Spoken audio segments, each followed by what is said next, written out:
Hello, everyone. I wanted to go ahead and prepare a demonstration of how to use the databases provided to you as EPCC students. So as you read about in the field guide in the research section, databases are collections of resources for research that have already been selected by experts and editors. And so they're already screened for being credible and appropriate scholarly sources. So they're a really good way to find information for your various papers in college, including 1301 and 1302. So how you find these is, first of all, you go to the EPCC library webpage. So I'm just going to Google EPCC library and go right there. So the very first link should get us there.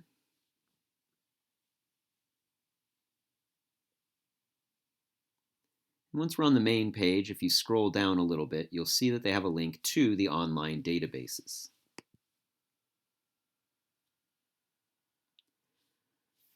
Now, there are quite a bit of options here, many different categories for you to choose from.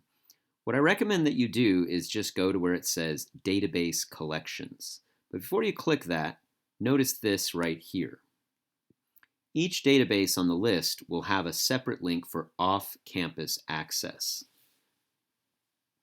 Now, as dual credit students, that's typically how you will access the databases. If you happen to be at community college in one of their labs, it will be different. So like I said, let's go ahead and go to the database collections. These are, I think, some of the most useful resources for you. There's two in particular that I'd like to talk about. But since I know some of you have a little less experience with research than others, I'm going to start with the Gale databases that you see right here. I think they're a really good set of databases for beginning research. So we're going to click the off-campus access to get into these databases. Now, ordinarily at this point, you'll be prompted for your credentials from EPCC. You'll need your username and, of course, your password. It's probably not going to ask me for those because I've got them saved in my browser. So here it takes me to a menu with a lot of different options for Gale databases. Each one of them is a little bit different and pulls in different resources for different fields of research. For example, for the argument essay that we do in English 1301, you want topical, current event type resources. So some good databases to look at are the academic one file, maybe the opposing viewpoints. Now, some of these others might be useful if you're researching something in particular. Let's say your topic had to do with science or medicine. Those might be good. For the argument, I think probably the best one is the academic one file.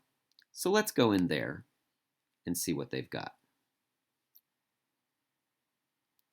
So it takes us first to a search bar. And I want to make sure I emphasize, because we are so very used to Google and its complex search functions, that these are not as sophisticated as Google. Now, Google, you can ask Google a real-world question. But for academic databases and their search functions, you need to look more at keywords. So I'm going to pretend that I'm researching immigration policy. And I'm going to search for that and see what kind of sources come up. So I've got quite a few different articles that pop up. As you can see, it's found me 1,917 different journals, almost 3,000 magazines, a few books, newspapers, images, videos, etc. Now, for academic research, journals are really the most academic types of sources.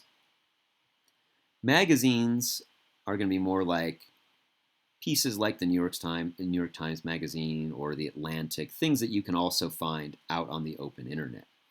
These are the ones, the quality sources, you would have trouble finding elsewhere. So I can scroll through these, and of course I can filter my results and narrow down my search with tools like this, since I don't want to have to look at over 1,000 pieces. But for right now, let's say that this one looks pretty good to me, and I want to look at this source for my research.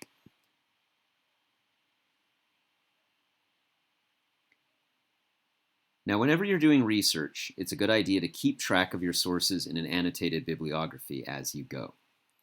So pretty much the minute that you realize this is a good source that I might want to use, you want to create a citation for it and put it in your bibliography.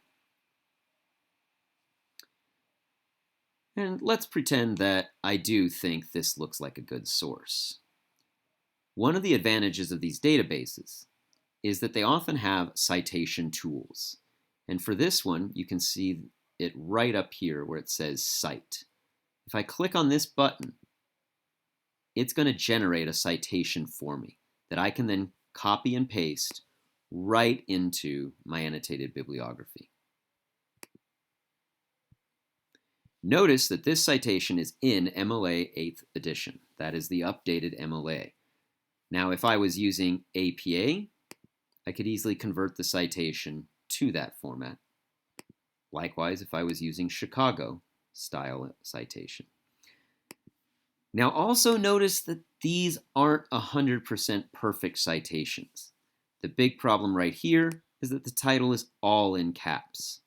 In MLA, only the first letter of each major word in the title should be capitalized. In APA, the capitalization rules are different. So either of these titles for APA or MLA would need to be modified so it's not all caps. And that is usually the most common error I see in citations from the databases, and it's a pretty minor one that you can fix very easily. Still, a lot better than having to type and format the whole citation yourself. So that's one of the advantages of these types of sources. They're scholarly, but they also save you some work on the citation. Now, as I said, this is really good. The one-file database here that we're in is really good for topical research, like the kind of thing you might be using for the argument essay in English 1301. Now, when it comes to 1302, where you are researching literary topics for your analysis paper of some work of literature, there are other databases down here that can be very useful, like the Literature Criticism Online or the Gale Literary Sources. Either of these are good to search for when you're analyzing literature and looking to synthesize different authors' viewpoints about your topic.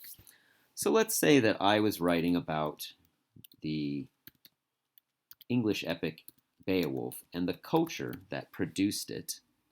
I could simply search those two keywords and see how many resources I come up with. As you can see, it's not quite as many here. We only have 41 pieces that hit that search bar, so it would be a lot easier to look through these compared to the 1900 sources we had for immigration policy.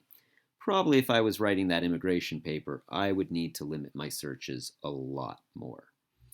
But let's look at this example here, just to point out how, even though it looks a little bit different than the other database, it's still got the article here with my keywords highlighted. And look right here, citation tools. And again, I can select which format I want and copy and paste it into my annotated bibliography at will. So that's what makes databases very, very useful for academic research. And the Gale are a really good collection, especially for those of you that aren't as comfortable with research. However, EPCC just recently acquired access to this database called JSTOR. And JSTOR is a really powerful database with tons of academic resources in it. So I want to just show you this database by way of comparison. Probably you won't want to use it for English 1301 and 1302, and I'll show you why in a second. Let's say that I go into JSTOR and do that same search for immigration policy. As you can see, I have a few more search results than in the other database, 68,000 different hits. And a lot of these are going to be very technical academic texts. So these are a little bit harder to use for the level of research we do for English 1301 or 1302. But they are there, and these are available to you. So if you come up with a more technical topic, you may want to check it out.